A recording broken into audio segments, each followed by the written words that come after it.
Imagine getting paid just for sharing your thoughts on products and services you use every day. With Survey Junkie, it's that simple. Click on the link in the video description to discover how you can start earning today by taking surveys. A hobby horse competitor has posted dramatic video of her writhing in pain following the completion of her round in the unusual tournament. The 40-second long clip that was posted to TikTok shows nothing of the actual routine, but the rider, Anna, can be seen convulsing on the ground following the culmination of her performance. The teen, who is from the Czech Republic, appears to be completely out of breath as she is seen gasping for air on the floor of a sports hall. In one portion of the video she can be seen coughing and hyperventilating, looking as though she was on the verge of throwing up. "This is me after my dressage routine. I was passing out, couldn't breathe, almost throwing up, dizzy, shaking, whole body burning in pain." 16-year-old Anna captioned the video. She countered claims that hobby horsing is easy, highlighting the intense physical exertion involved that sees riders trotting around like horses. "Hobby horsing is not a sport, it's easy and everyone can do that."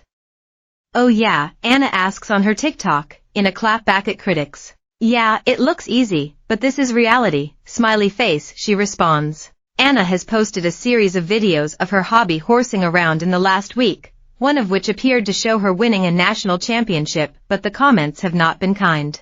"I think this says more about your stamina than it does about a hobby horsing," wrote one TikTok user. "Hobby horsing is not easy. It takes years of dedication to believe it is a real sport," mocked a second.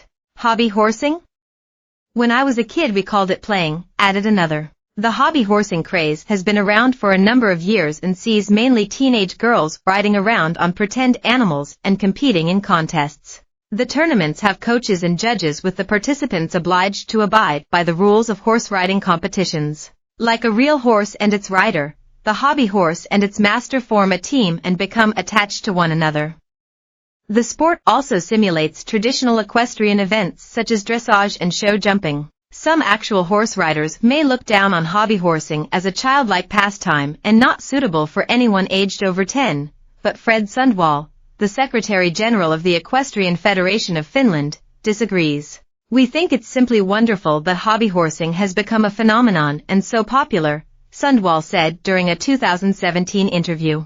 A girl jumps during a training session at a hobby horsing competition in Russia in April. The hobby horsing craze has been around for a number of years and sees mainly teenage girls riding around on pretend animals and competing in contests. Pictures, an April competition. It gives a chance to those children and teens who don't own horses to interact with them also outside stables and riding schools. The discipline comes from Finland and it is still more of a grassroots movement rather than a professional sport. Finland has more than 10,000 hobby horse aficionados, by far the largest number in any country. But the sport is gradually gaining momentum in some other European nations like Sweden, Germany, the Netherlands and Switzerland, all hotbeds for equestrian sports. The vast majority of the hobby horses are homemade, exchanged and sold by owners at events and through social media.